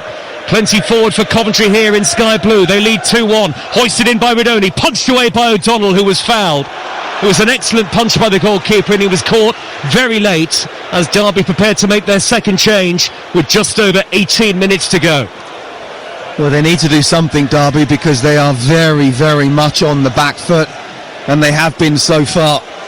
And Oscar Fraulo is going to be coming on. You know, I have to say, and we said at half-time, Derby have been superb in that first half, but I just felt that Coventry had an extra gear to go up to, and we talked about the bench on several occasions.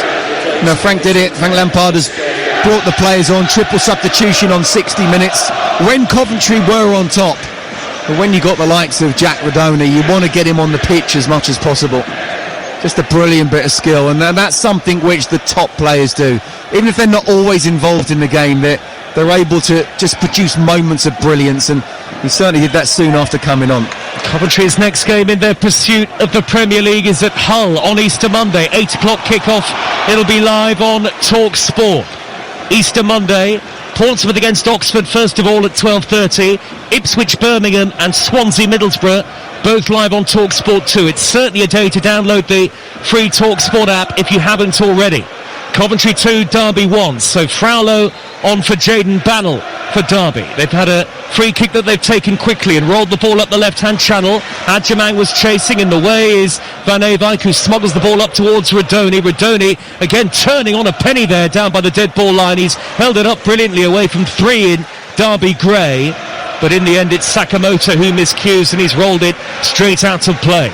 Still hope here for Derby, who've been impressive away from home all season, but 17 minutes to go and they're 2-1 down. Adjamang left corner of the penalty area, back to Bobby Clark. Bobby Clark towards the edge of the D, tracked all the way by Hadji Wright, has to go backwards to Ward. Now the shot could be on for Travis, rolls the ball down the inside left. Adjamang fizzes it towards the near post, and it's gathered in the end by Carl Rushworth, the goalkeeper. Well, when you look at Coventry's remaining fixtures, Hull away from home, live on Talk Sport on Monday, as I say. Then it's Sheffield Wednesday here, Blackburn away, Portsmouth at home, Wrexham at home, and Watford away. They're closing in on automatic promotion, and here is Mason Clark dribbling into the penalty area, but he's stopped by the challenge of Ward with the pink boots on. And Brereton Diaz has raced forward, elbows jutting out from right to left towards the halfway line, but he's run into the tall frame of Onyeka. Onyeka sturdy as ever. Down goes Mason Clark, caught by Ozo, and a free kick to Coventry. If Coventry get another one here, Scott Minto, then this game is as good as done. Yeah, absolutely. And listen, again, let's give credit to Derby. They 1-0 down. They came back towards the end of the first half and were very, very good, but let's give lots of credit to Coventry. I'm not going to say the pressure's on, but certainly everyone's expected them to go on and win this game, and they won 1 half-time under pressure in a way, the way that Derby were playing in that first half, certainly towards the end of it. But boy, have they stepped up, even before the triple substitutions. And Redoni certainly made a difference there, but I think every single player in the second half has stepped it up. Grimes will float a free kick in high on the diagonal, headed down by Thomas, cleared away by Matt Clark on the hard volley, rather sliced through the clearance. Lots of joy and jubilation in the stands at the moment, but it is just a 1-goal lead that Coventry have gotten. A great ball by Fraulo to Brereton Diaz. He's through, round the goalkeeper, felled by Rushworth. Penalty given by the referee. And Derby have a chance to level again. And what will be the punishment here for Rushworth? He tripped Brereton Diaz. The Coventry fans and players feel that the Chilean international dived. I don't think there's any further punishment for Carl Rushworth, the goalkeeper, but Derby almost out of nothing. Brilliant ball forward by Fraulo, have themselves a penalty kick. Absolutely. It's a great ball by Fraulo, and it's a really good run from Brereton Diaz. And he just takes the touch, and let me tell you, there was no dive there. I'm not surprised Coventry fans are trying to claim it, but no. Rushworth has come out, he's gone for the ball. So it's not a red card, but he's not got the ball at all. He has got Brereton Diaz. Really good play, just getting that little nudge in front of him. Not trying to shoot because he realises the keeper will probably save it. I just need to get that nudge and then maybe wait for that touch. Rushworth will perhaps be thinking, well, I could have gone out and then stopped myself. He didn't. It's a definite penalty. And the man who was fouled is the man who will now take it. Ben Brereton Diaz, with Coventry fans waving their arms behind the goal to the left-hand side, trying to put him off. A big moment in Derby's season here as they chase the playoffs. 2-1 down, but Brereton Diaz hands on hips with a chance to bring them level. Only Rushworth stands between him and the goal. The referee blows his whistle. Brereton Diaz trying to angle his run-up. Here he goes, right-footed, and he's dinked it down the middle. Derby are level again. 2 for Brereton Diaz. Coventry 2, Derby 2. What a game this is turning into. This is ridiculous. And I didn't see this one coming because Coventry have been so much on top. And you just asked me if Coventry get a third goal, is it game over? And that's what it looked like was about to happen. And suddenly, Derby, they're so good on the break. They have these players that are able to, one, play the passes through, but also two, make the runs. And well done, Brereton Diaz. He made the run, he won the penalty, and then he had the bottle to take it, and a really well taken penalty as well. Now, I asked about Derby, how can you react? Coventry, how can you react now to being pegged back twice? What have the Sky Blues got left in the tank tonight? 12 minutes to go, 2-2. Another twist in the tail at the top of the championship on Talk Sport. Derby 3 points off the playoffs as it stands. Coventry, of course, still in a great position, but they have been pegged back for the second time in this game. Brereton Diaz with a very calm penalty. Goalkeeper dived out of the way, and he just floated it down the middle, away from the diving Rushworth. Long throw into the area by Van Eyck. Up goes Kitching. Header away by Matt Clark for Derby. It'll be another long throw here for Coventry City. Can they respond with the character of promotion winners again? The character of champions, potentially, because they are the champions elect, it feels like. I think if they're promoted, nobody could see Coventry not winning the league as well. Long throw hurled in by Van Eyck, headed away at the near post. It'll drop out to De Silva on the far side, beaten to it by David Oza. And twist in the tail, yes, but is the most significant drama still to come in the game. Mason Clark pirouetting on the far side of the field, holds it up and nudges it back to De Silva. Infield now to Hadji Wright. Not really had a kick since coming on, has Wright. Kitching, middle of the Derby half. Look to meander down the middle with the ball. Instead goes back to Onyeka. Forward to Van Eyck. Angled ball out to the right-hand side, and Sakamoto. Here come the team in Sky Blue. Sakamoto thinks about a reverse ball, left-footed. Out to Van Eyck. He delivers a great cross. Radoni is there again! Well, this is the character of promotion winners, surely. Jack Radoni ghosting into the near post, his second, Coventry's third, and you can't help but feel that fate is with the Sky Blues. Surely the Premier League beckons. Radoni's tucked it home again.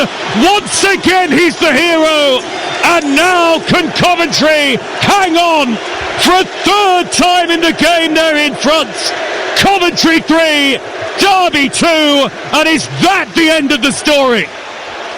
Probably not. It may not be the way this game has gone, but again, you talk about character.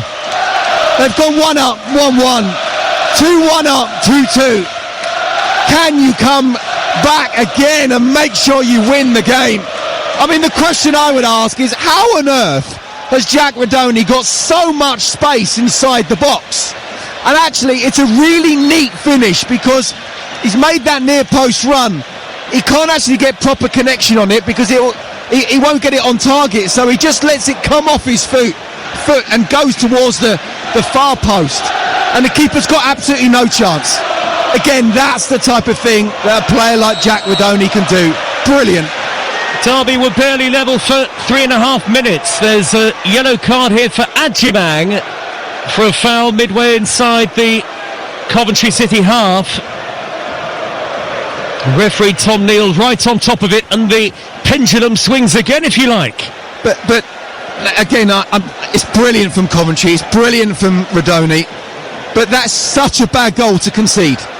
You know, you're up against, I keep on saying it, the best team in the league.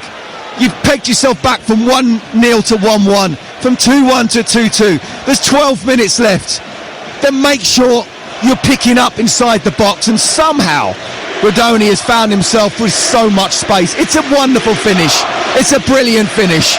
And there's the momentum here, isn't it? As you can hear the crowd feel that they'll get 3 points and another step closer towards the Premier League. But you can't give away goals like that. Well, Rodoni ghosted in unmarked, and the Coventry fans feel that they are destined for the Premier League. Sometimes it just feels fated, and it's 3-2. What a night at the CBS Arena on TalkSport. Again, brilliant game of football, full of goals, full of good play, full of good tackles. You know, defensively well-organised sides, but two sides trying to go at it. Certainly Coventry in the second half stepped it up. But yeah, I mean, you talk about fate. Fate happens when you work really hard and you never give up. And you really want something so badly. And that's what we're seeing that Coventry are in. 2 wins from 8. Question marks. You haven't got the 10-point gap anymore. You're going to fall away. But no, they've stepped up with 7 wins from 8. It looks like it's going to be 8 wins from 9. And these are the type of games that will take you to the promised land. We're in the 83rd minute. It is Coventry 3, Derby 2. Can Derby respond yet again? They were level, as I say, for less than 4 minutes in the game. Coventry have got Bobby Thomas off the field at the moment. He was hurt in that challenge by Adjimang. He isn't back on just yet. Still waiting for the signal from the referee. Now he gets the signal. Derby have it with Sanderson. Coventry with everybody back behind the ball. Derby playing from right to left. Adjimang is a long way from goal here. He's held it up well. Looks to Fraulo. Left corner of the penalty area. Cutting it back to Ozo. Ozo now rolling the ball square out to the right hand side. Sanderson is standing over it. Sanderson getting it back, and Sanderson thinking about a cross away in the right wing position. Brereton Diaz is on a hat-trick, shuffles it infield to Travis. Lovely move. Travis jinking into the penalty area, and now Fraulo. Oh, he couldn't control it properly. What a move by Derby, just lacking that final touch from Fraulo. It was great play from Lewis Travis, wasn't it? Just jinking from one way and the other and somehow finding Fraulo inside the box. His first touch just let him down. Joe, this game's not over. I really do think, Scott Minter, we've seen the Championship at its best today. Yeah. From lunchtime until the evening, it's had a bit of everything. From Middlesbrough to the CBS Arena, it's been brilliant. Yeah, I mean, Millwall showing great character, and what a job Alex Neil is doing. And then we're here. And again, I go back to when Frank Lampard took over, and it wasn't that he was an unpopular appointment, but it was unpopular for Mark Robbins to go. The club was 17th. It's almost like an annual thing to start off badly and then climb their way up, but just fall away at the end. And he very nearly got them into the promised land last season. Well, I'll tell you what, he doesn't want to go through the playoffs again, and neither do the players. Yes, he hasn't got very much happy experience at all of the playoffs as Frank Lampard. When you look back to his days as Derby manager as well, beaten in the playoff final by Aston Villa several seasons ago now. Here come Derby, game not over yet, 5 minutes to go, 3-2 down. Adjimang to Fraulo out on the left, good sliding challenge by Van Eyck. Coventry fans punching the air in front of us here.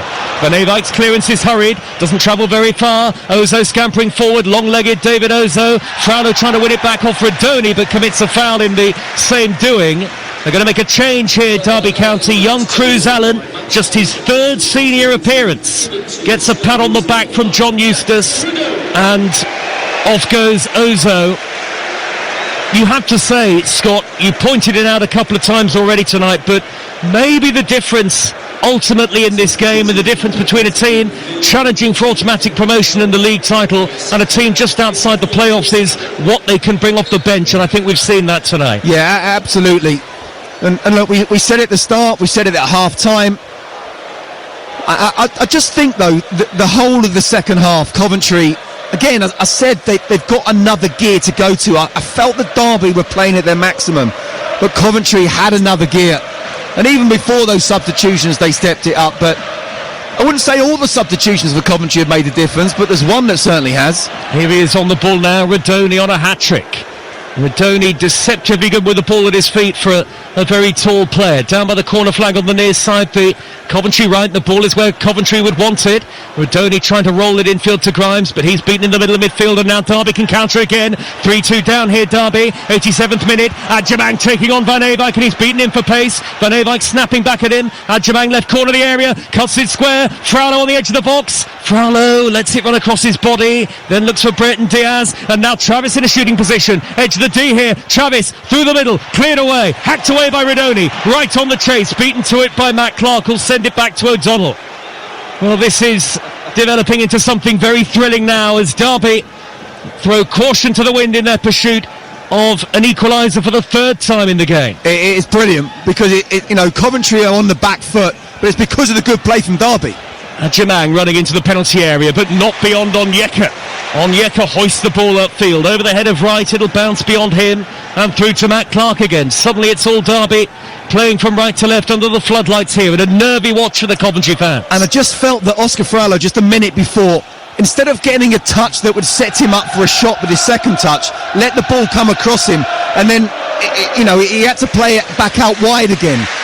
He needed to have in his mind before he received the ball, right, my first touch has got to put me in a position where the second touch I can get a strike on goal, because he was 20 yards out, bang in front of goal. But well done to Derby for coming back again. This is a really good Coventry side that could game manage this, maybe even score a fourth goal against many other sides, but they're the one on the back foot now, and hoping that the referee won't put up too many minutes after the 90-minute goes past. Well, they'll be 12 points clear of third place as it stands. Coventry City.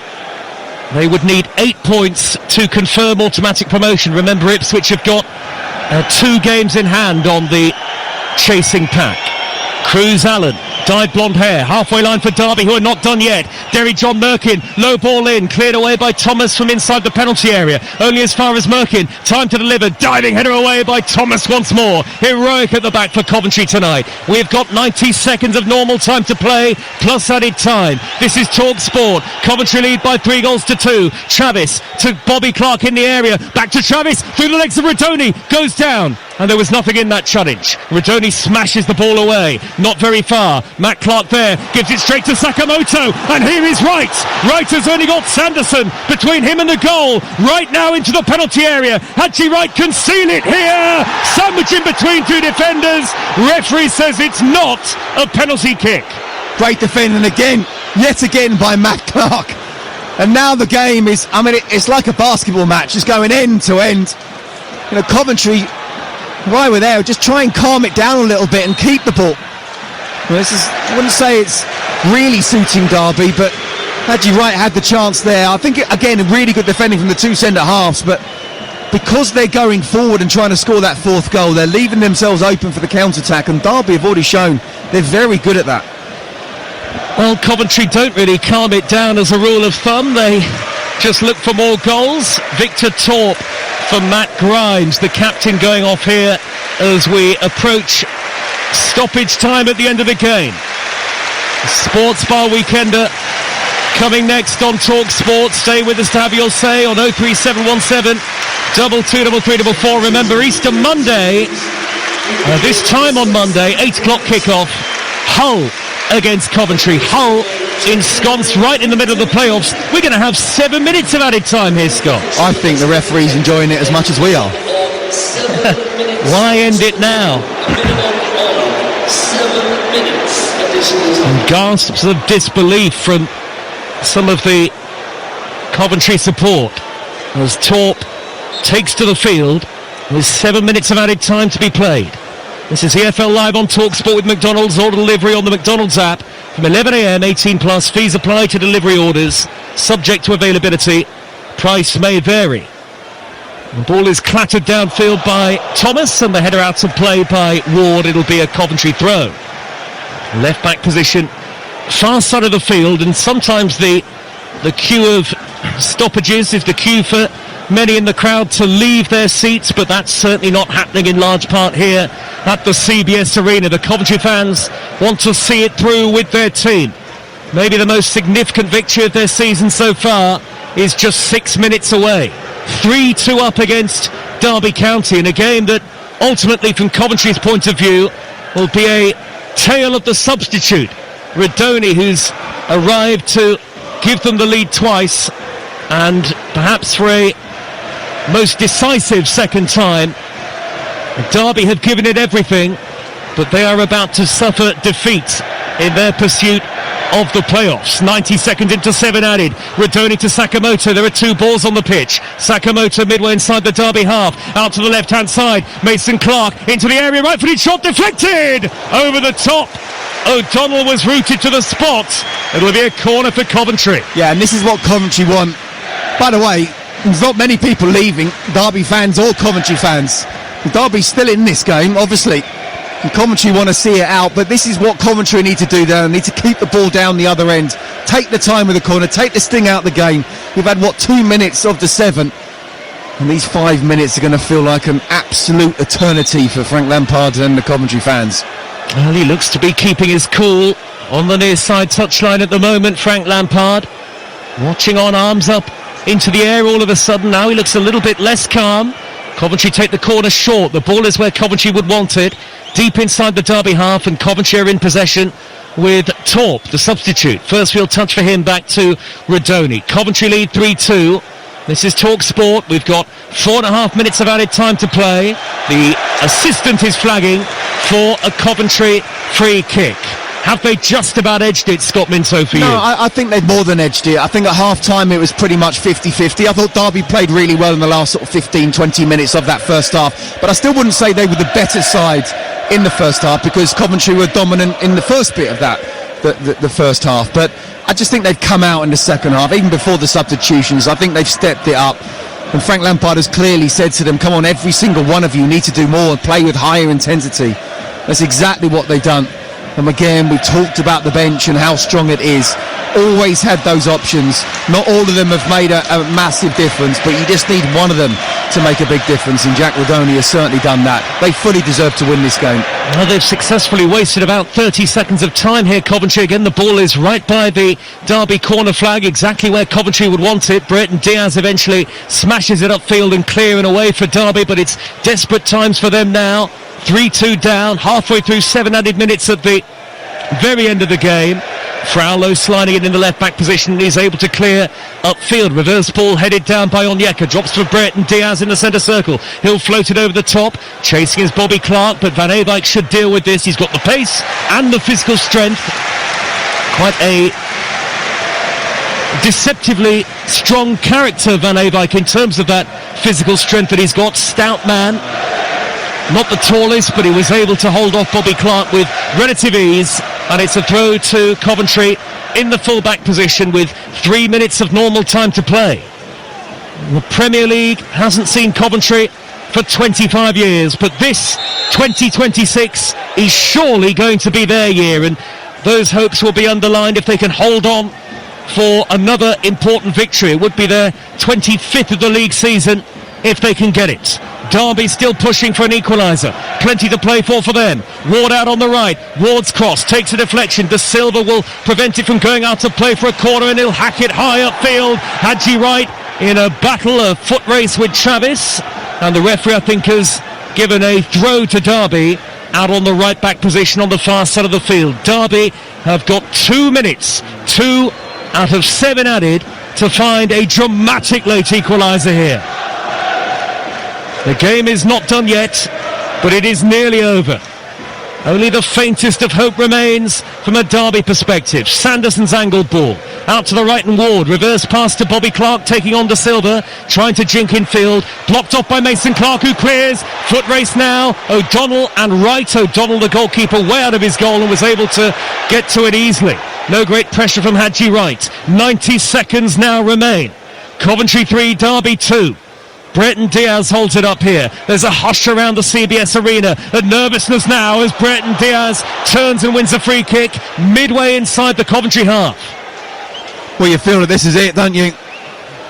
Get the ball in the box, see what happens. If you don't get that clear header, then maybe win the knockdown. But there's going to be seconds left after this moment.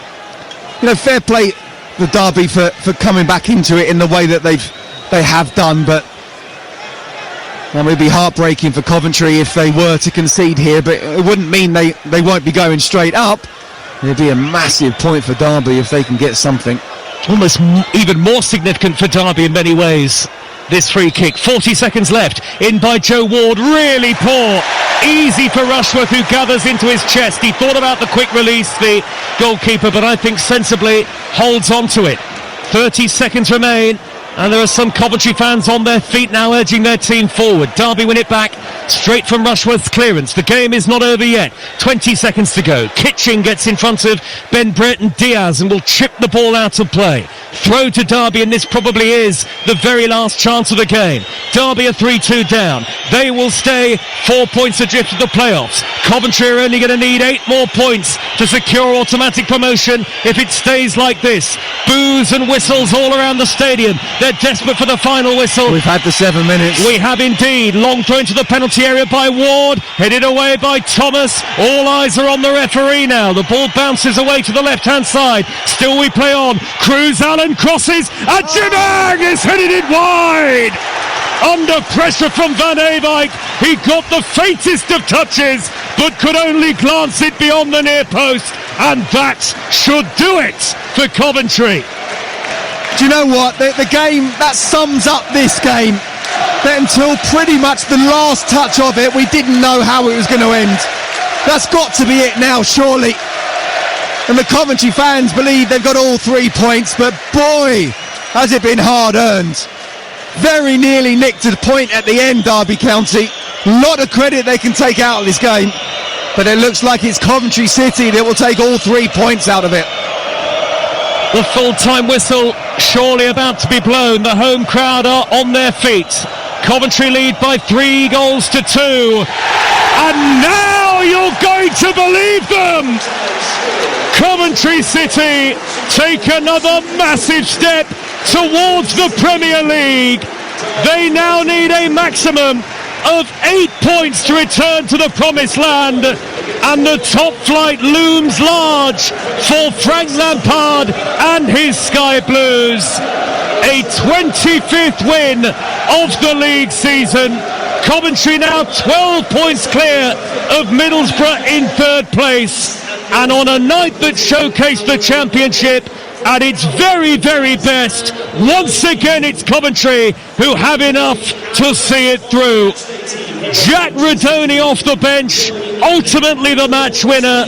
Derby gave it absolutely everything, but a defeat and a blow in their chase for the championship playoffs. But the pattern of play, the way the game has gone,